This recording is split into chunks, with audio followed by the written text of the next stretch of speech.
with the boat? Affirmative. So he paddled it onto shore. Any gear with the boat? Negative, empty. No sleeping bag, dry bag, nothing. Correct, the boat's empty. Great. He's on that island somewhere. What more clues could you need? I mean, paddles with the boat, sleeping bag's gone. The guy's alive. He's somewhere here in the bushes. Just got to find him. Yes! You've never seen somebody so excited in his life at this point. I'm happy. I'm going, good. This is a good time to call his parents and let them know what's going on. Mr. Kaiser? Yes, it's Saul Kandaris. Well, I don't know how to tell you this, but Larry, he's going to be okay. We think he's on an island somewhere, probably in the woods. The Coast Guard now concentrate on searching the island. But out to sea, Larry is still swimming hopelessly against the current. I'm in trouble. I'm being sucked with the current down a channel.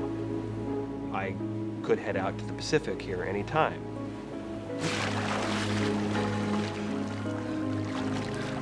I saw a buoy off to my right. I'm thinking, I'm gonna see if I can maybe latch onto this buoy and not get dragged out to the ocean.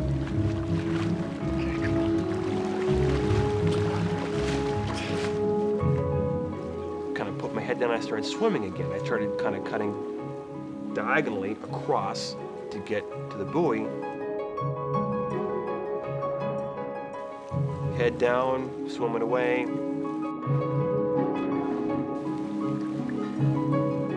I'd look up to kind of see where I was going.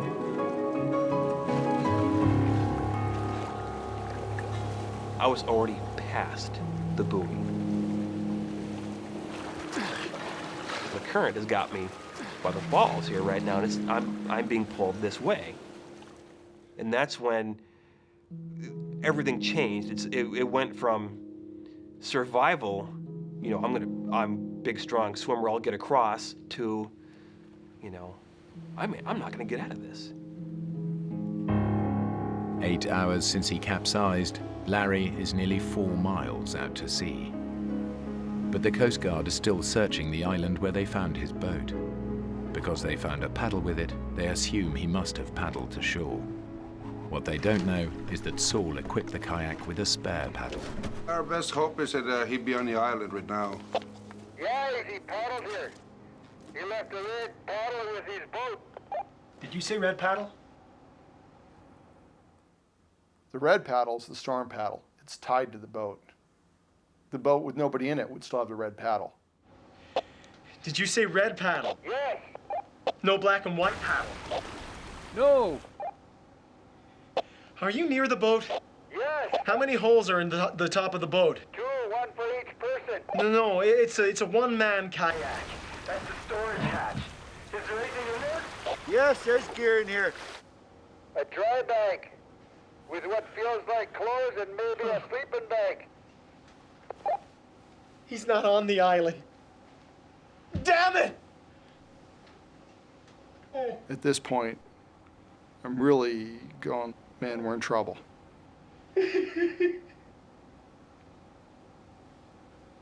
Really screwed up. He's dead and we're gonna find the body. You realize that somebody that you're fairly close to is no longer here, and you're the one that killed him. It's just an incredible sense of no hope again, just no, it's all over, it's all over. Why did I invite him on this trip without making sure that we're both ready for this trip?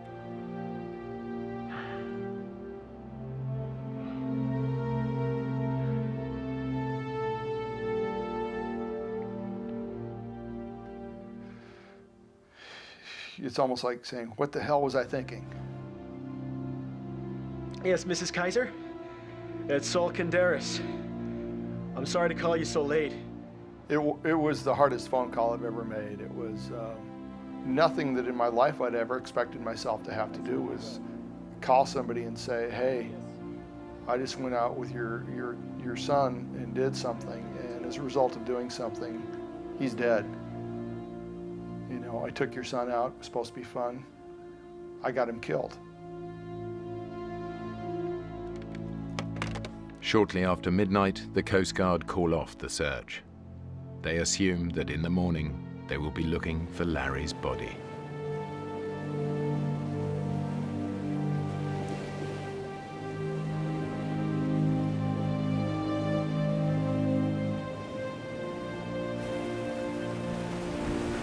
At that point, I was fully thinking, there's just no chance in hell I'm ever getting out of this water alive.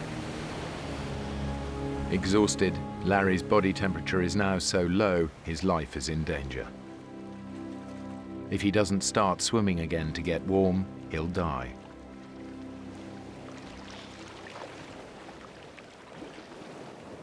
I really thought, just end it now.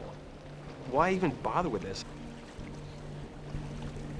I thought about, trying to essentially drown myself.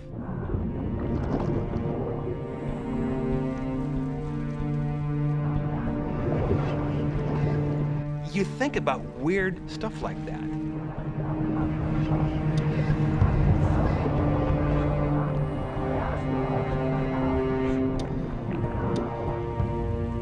And that's when I started thinking about my mom.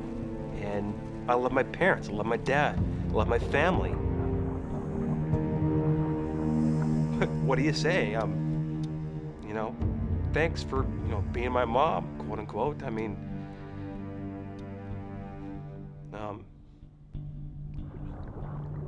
I was ready to die. It's not an issue. I didn't want them to feel that suffering and pain, though. And not know what happened to me.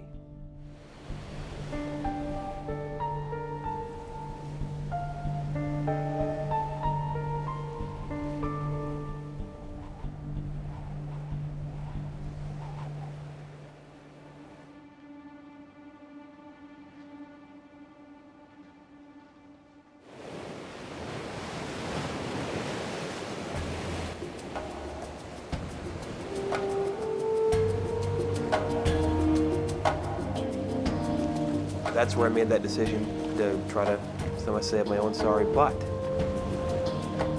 As I'm continuing down, I can see this lighthouse coming off to my right as I'm coming up on it. And it seemed like I'd gotten a little closer to land from where I was at. I was in the middle of the channel when I first started. And I kind of came to this lighthouse, and it looked closer. And I'm thinking, I could maybe get that. I can maybe swim for that. The tide is sweeping Larry towards the Pacific. But by sheer luck, a side current carries him within striking distance of the last available piece of dry land. I start swimming, and it's getting closer. And keep swimming, it's getting closer and closer. I'm like, I'm gonna make this.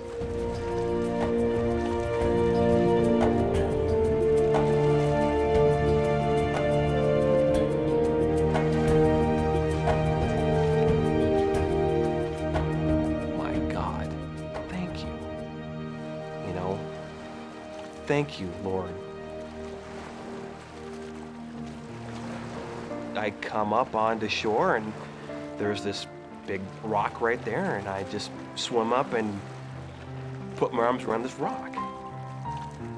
This is the most beautiful rock I've seen in my life. That's all I could think of. No one else, nothing else, just lie there and enjoy this rock. This stupid rock that was my buddy at the time. A feeling of relief.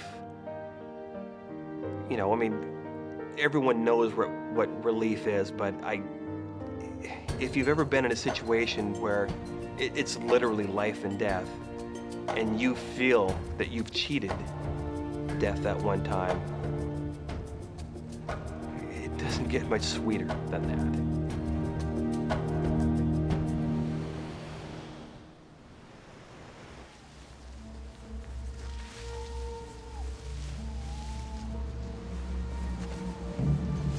Larry Kaiser has survived 9 hours in a freezing ocean.